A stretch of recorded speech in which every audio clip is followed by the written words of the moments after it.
Damien here from Vanport Mechanical and Fire Sprinkler, and we're going to welcome you to another edition of Tips from Vanport. Today's tip is carbon monoxide. If you have a gas furnace in your house, you are in danger of carbon monoxide poisoning. I'm not saying that you're in danger right now.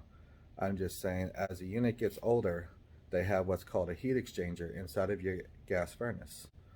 That's where the flame goes, and then the blower blows the heat off of those exchangers into your house.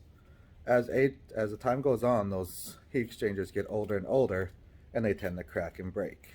When that happens, carbon monoxide is released into the furnace, and then the blower blows it inside your house.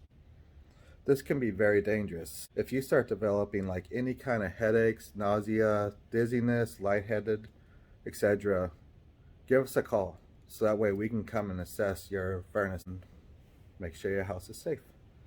Thank you, and I'll talk to you later. Bye.